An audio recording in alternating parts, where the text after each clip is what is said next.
Hi.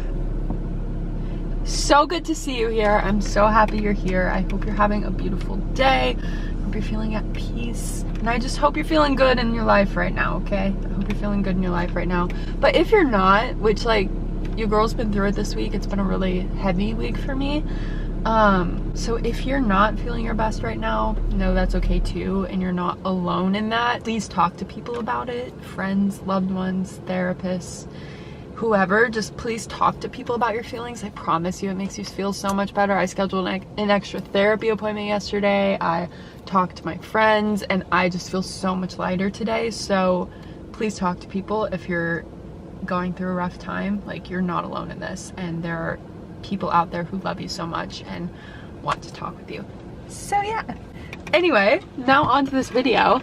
I'm so excited for this video, you guys. I've been wanting to refilm this video for quite some time now. Actually have this video up on my channel, but I've been wanting to kind of refilm it because it's been over a year and I've just learned and grown so much since that time, and it's still a good video, so I'll still leave it up. But like, I just feel like I can do a better job of communicating this and giving even more tips because I've learned so much more about the topic since then. So this is the getting your period back video, how I got my period back after 5 years and how you can get your period back too. I want to start out by saying everybody's journey with this is so incredibly different and it's so individualized. The exact things that worked for me are not going to be the exact things that work for you. The amount of time it took for my period to come back won't be the amount of time that it takes for your period to come back. So just keep that in mind, that your body is so unique and so different from mine. It's not gonna be the exact same time frame. It's not gonna be the exact same things that bring your body peace. So keep that in mind. So when it comes to losing your period, it always comes from a place of your body feeling some sort of stress and your body not feeling safe. So in order to heal that, you have to do things that help your body and your mind feel safe enough to have a period. I feel like just that mindset can really like make it less scary, because I think it can be so scary when you're in the midst of it and you're trying to get it back and you want it back. Like, you want exact answers, but I think it's very freeing to think of it in the sense of like, okay, I just need to help my body feel safe here. And I feel like that's a really freeing mindset to have around it. So if you're struggling and you're feeling overwhelmed, just think, how can I get my body feeling safe right now? And what are some things that I can do to keep my body feeling safe? So there's so much info out there on how to get your period back, and there are lots of people that are like, you have to eat X amount of calories every single day and 0 exercise. And although, you know, I'm not bashing anything, like I said, different journeys, different people, different things work for different people. I will never be one to judge anyone or bash anyone, not me. We walk in love on this channel, so plug. I have a discount code for this brand if you're interested. I love them. Love Walk in Love. I totally just forgot what I was saying. Anyway, I guess I'll change the topic and just let you know that, like, if you've lost your period, your body's not broken. I also want you to know that, because it can feel so frustrating in the moment. Like, oh, am I broken? My body's broken. It's never gonna come back. And it can just be so scary, you know, because we want our bodies to be working. And there's also the other side, where if you are struggling with an eating disorder, maybe you feel like not having a period is a sign that you're doing the right thing in terms of your eating disorder. And if that's you, and if you're not excited to get your period back, I want you to know you're not alone in that either. But I also want you to know that you are never going to regret taking care of yourself. And it's such a beautiful thing to have a body that feels safe, and you can't hate yourself into a version that you love. So focus on loving and caring for yourself, and I promise you will find peace with it someday. And if you are struggling with that mindset and not excited to get your period back for that reason, then I highly encourage you to get support and help to help you through this. Again, support is so important when you're healing through anything. Like, having support is so important. So please reach out. Just know that that is so important, to have support. Even if you think you're not that bad, like, get support. It's so important. You're not alone. Like, you don't need to go through this alone. You're not meant to go through this alone. I just wanted to put those like reminders out there that, like, whatever your emotions are around not having your period, you're not alone, and there's healing from that, and you will get your period back. Your body's not broken. To anyone who feels like their body is broken, I want to remind you that your body wants a period just as much as you do. So if you are focusing on helping it feel safe and taking care of it, it is doing everything it can to get your period back and to find balance again. So just trust that. There's such a big aspect of patience and trust when it comes to getting your period back.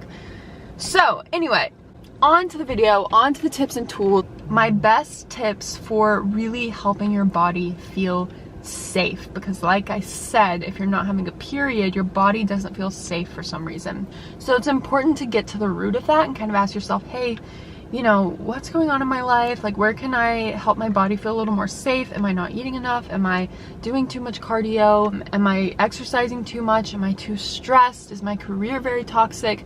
So really just try to think about all of the areas where maybe your body isn't feeling very safe, and like getting to the root of that issue, because that's always the root of losing your period. There's always somewhere where your body just doesn't feel safe enough to have a period. So getting to the root of that is very important. I also want to say, go see a doctor too, just to make sure there are no underlying issues that are causing you to lose your period. That's very important too. On to the tips for getting your period back. Your girl tends to get sidetracked, so have a little list on my phone. Tips for getting your period back, aka helping your body feel safe again. First area is reducing stress in your mind. So some tips for reducing stress in your mind: go to therapy, seek out a therapist, find one that's the right fit. My period came back like a month after starting therapy, and I don't really think that's a coincidence, because it helped me release a lot of stress that I was just carrying. It's helped me heal so many deep-rooted wounds, which just continues to help my body feel safe. My functional medicine doctor, even as I've been working through my hormonal balances with my hormonal acne and everything, he even told me like things that happen in your childhood could potentially change the way your body reacts to stress as an adult. And so it's so important to heal old wounds and to get to the root of those issues. It's just so important. So I could not recommend therapy enough. Next one is meditation. Meditation has been a huge practice for me that has helped me calm my mind, find peace. Meditation isn't about like stopping thoughts. It's about the control of your mind to let the negative emotions just pass through and bring your mind back to a peaceful place. So meditation is incredible. You can find so many meditations on YouTube. And also I love Melissa Wood Health. Her meditations have been very healing for me. Next one is breathing techniques. This helps with the stress in your mind and also the stress in your body. I've been doing this frequently since trying to heal my hormonal acne, and it's been so helpful. So I like to do breathe in for 4, hold for 7, exhale for 8. And I like to do that a few rounds and just throughout the day, especially if I'm feeling like super stressed in my body or something. I'll just pause and take some deep breaths, and that is very helpful. Next thing is journaling. Could not recommend journaling enough. There's just something so healing about feeling emotions and just putting them on paper. It helps you release those emotions like from your mind and out onto paper. It's really such a good release and helps you connect with yourself and really learn about yourself. And it's kind of like a relationship with another person. You know, the more you learn about yourself, the more comfortable you get with yourself, and just the more healing it becomes and the more understanding and compassionate you become with yourself. So I highly recommend journaling. Next one is gratitude practice. Gratitude is life-changing. I have so many videos about body gratitude. I would highly encourage you to check those out. Body gratitude and just gratitude in life is so life-changing, and it really helps you shift your mindset and find so much peace in your mind. So gratitude. Affirmations, another thing I have some videos on, so go check out those videos if you're interested in learning more about affirmations. But they can totally reframe your mindset and shift the way you think, which is such a beautiful thing. Prayer, for me, prayer has been very important. Again, it's just like talking to someone and getting these things out. Someone who like loves you and cares about you more than anything. And so prayer has been very helpful for me. And I've created this whole like prayer closet in my room, and just having that space to just go and be in the presence of the Lord, I cannot tell you how healing that's been. So if faith is a part of your life, I highly encourage you to dig deep into prayer. Remove yourself from toxic environments, whether that's work, people, whatever it is. I would not be here today if I had not removed myself from the modeling industry that was literally killing me because of the stress and just how toxic it was. If it's possible for you to remove yourself from those environments, like, I could not recommend it enough. As hard as it was for me to release that part of my life, it's been literally the best thing I've ever done for myself. Being aware of toxic environments and removing yourself from them if possible, that is so important, and that's going to be so helpful for you on your journey. Now for the stress in your body. So reducing, which again, like, they all connect, like releasing the stress in your mind is going to release stress in your body, but anyway, specifically your body. So this is key when, especially if you're coming from a restricted background around food and that is why you've lost your period. Eating 3 nourishing meals plus snacks throughout the day, I always recommend for my clients and for anyone who comes to me asking for advice in this, to make sure you're eating every 3 to 4 hours. That is going to help your body feel safe, because when your body is really hungry, it goes into fight or flight mode and your cortisol spikes. It literally thinks you're starving and it goes into other energy reserves, and that's when it shuts off these things that aren't necessary for survival, like your period.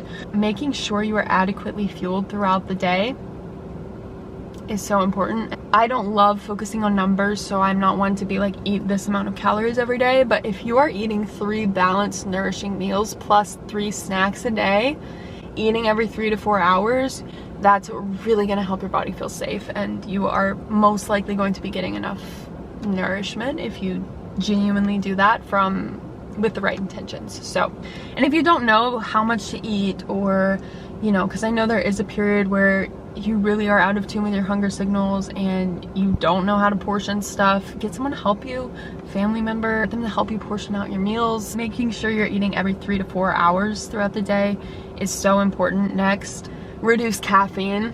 This one is big. So even if you don't stop drinking coffee or caffeine, make sure you eat with it. Like, that is huge. When you drink caffeine on an empty stomach, you spike your cortisol, which again makes your body feel not safe. And so it is so incredibly important, if you do drink caffeine, to make sure you eat with it. Even like as a midday pick-me-up, like a lot of people talk about the first meal of the day, you know, not drinking coffee first thing in the morning, which please don't do that. Not good for hormones. So like, yes, that one is very important, but also like, if you are reaching for that midday pick-me-up and you just drink a coffee and you don't eat with it, that's not good either. So making sure you're eating with caffeine. If you do choose to consume caffeine, I highly suggest people switching to matcha or just cutting the caffeine. I did that on my journey and it was incredibly helpful. So do what you feel is best in that situation.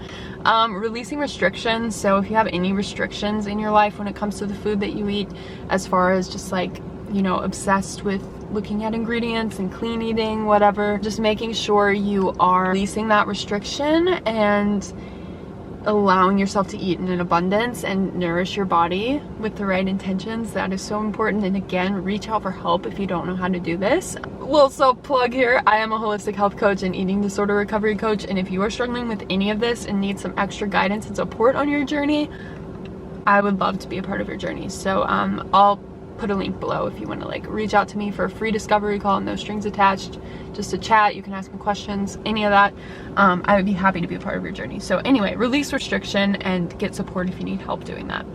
Switch to low impact movement. This one is big. I started doing yoga when I was really trying to get my period back, and I went 30 days just doing yoga. I grew up as a very serious ballet dancer, and ballet was such a huge part of my life, and I was addicted to ballet in a sense. Like, I just could not let it go. I decided to really challenge myself to just do 30 days of yoga, and that was so healing for me, and my period came back like the month after I did that. So I don't think that's a coincidence either. So switching to low impact movement, again, when you do a lot of high intensity, a lot of movement, you spike your cortisol, which is just not good for hormones. So switching to low impact movement, yoga, Pilates, stretching, nothing, walking, you know, just these really gentle things that feel like care, and they're just very low impact. That is very important on this journey. Of course, resting when your body needs rest, so not overdoing it with the walking, not overdoing it with the Pilates, just really being gentle with your body and doing what genuinely feels good and what feels restful, and releasing the obsession around it. So much of this as well comes back to like that desire for control and obsession. Like that is not a mindset that female hormones love. Like, I don't know if you guys have heard about feminine energy. It's really a real thing, and being obsessed and controlling around exercise and food and movement and just your body, that is not feminine energy. And so you want to tap into that feminine energy and just be chill about it and just be like, you know, I'm gonna do what feels good to my body today. And I promise you, it's a game changer when you can implement that. And again, with all of these tips, I know when you're coming from a disordered place with exercise, food, your body, it's not going to be just like you can switch and just do these things and feel really great. Like, it's going to take some time and challenging yourself to release that control and obsession, but just take it one step at a time, and I promise you can find freedom from it, and it's going to feel so good. So stretching, gentle walks, yoga, Pilates, all of that stuff is great, but not in excess and not obsessively, and allowing your body to rest as well. So important. Okay, healing your relationship with your body. Again, way easier said than done, but I have lots of videos. Go check out my body image series. Lots of tips in there that can help you guys so much with healing your body image. I am so passionate about helping people heal their body image because it's something that I never thought I would be able to do, but here I am, and I have the most loving relationship with my body. I never thought I'd be able to get here. So I promise you, all of these things really work, and I've seen it work with my clients, and it's just the most beautiful thing. So go check out my body image healing series and focus on body gratitude and just really try to heal your relationship with your body. Remember, again, you can't hate yourself into a version that you will love. So it really comes back to changing your mindset around your body. Negative body image has nothing to do with your body, everything to do with your mind, and that should bring you freedom, because that means that changing your body is not the solution to the problem. It's all about just shifting the mindset. So be gentle with yourself and work towards healing your relationship with your body. That really impacts your hormones more than you know. And my last little topic, I'm literally dripping sweat. It's so hot in here. I can't have my AC on when I'm filming in the car, and it's so hot. Anyway, okay, last little topic is finding joy in your life. Finding joy in your life is a game changer just in the whole grand scheme of health. I'm telling you, it is not talked about enough how important just feeling joy is for health. Like, it's just so important. So my tips for finding joy in your life are to try new hobbies. This one, have fun with it. Just try to find joy in your life again. Just try to have fun with it. So try new hobbies, go on adventures, spend time with people who fill up your cup. And if you don't have people, try to put yourself out there to find those people. I know that's very uncomfortable. Your girl's an introvert. I get it. I get it. I still struggle with this balance sometimes, because I could literally be happy spending my life alone. No, I couldn't. But I feel that way sometimes until I spend time with people and I'm like, wow, I need to do this more often. So find people who fill up your cup. I know it's uncomfortable to find those people if you don't have them, but I promise you, it's going to be such a beautiful part of your journey and so life-changing to have those people in your life. Community. We were built for community. We were literally designed for community. So try to find those people and spend time with them. It's so important and so healing. Do more things that bring your soul peace. So forms of care, sprinkle them in throughout your day and do more of those things. That is going to help your body feel just relaxed and joyful and at peace. Oh, my camera just overheated. That is really it. That's all I've got for you guys for this video. I wanted to make it, just wanted to seem very chill and easy, because I know there's a lot of stress when you are trying to get your period back. It can seem so helpless and out of your control, and I want you guys to know that, like, with time and patience and love, and it's all about just making your body feel safe, and it doesn't have to be so complicated and scary. And I promise your body's not broken. Your body will get your period back. It's fighting so hard to get your period back. Like, it wants that. It was created for that. So you just have to, at the end of the day, do the best you can, help your body feel safe, and then just trust that it's all gonna work out and it's all gonna be okay, and that your period will come back. Okay? It will come back. I promise, it will come back. Release that pressure from your mind, because when you stress out about it, again, I know people say this all the time, but when you stress out about it, it makes the situation worse. And so you really just have to try to let go and just focus on finding joy in your life, nourishing your body, caring for your body. Just trust your body. When I was trying to get my period back, it consumed me and I got really stressed out about it, and it wasn't until I released that and just let go of that and trusted my body that it came back. So you really just have to be very trusting and just trust your body. And I've had to come back to that too, since I've been struggling with my hormonal acne, which, gosh, I'm so grateful for the healing that has come from that. And I will be doing an updated video on how I'm clearing my hormonal acne, which, gosh, I never thought I would be able to say I am clearing my hormonal acne. That's such a blessing. I've been waiting for the day that I get to film that video that's like how I cleared my hormonal acne. I have no pimples right now, which is like insane. I still have all these scars, but anyway, different video. I've had to really get back to trusting my body in this scenario and just trusting that it's gonna do what it was created to do. I just need to do the best that I can to support it. All of these tips, if you guys really focus on implementing these tips, and again, please don't get overwhelmed by it. Just add in one thing at a time. Do what feels good to you. It's not about stressing yourself out. Don't stress yourself out. That makes the situation worse. Just take it one step at a time and trust your body. It's gonna do what it was created to do. So I hope you guys found this video helpful. I'm so glad that you're here. I'm so grateful that you're here. Like, you are such a blessing to me, and I just love you guys more than words and love this community so much. And my heart goes out to all of you who are struggling with the loss of your period right now. It's so sad to me how many girls are struggling with that, and how you really can feel so alone in it and so scared and just so disconnected from your body. And I don't want you to feel that way, and I want you to know that it's not a scary thing, and it just comes back to helping your body feel safe and loved. So yeah, I hope this was helpful for you guys. I hope it brought you some peace. I will see you guys soon for another video. I hope you have a beautiful day. Be kind to yourself. Go say 3 kind things to yourself right now. Okay? Go do it. Love you. See you in my next video. Bye.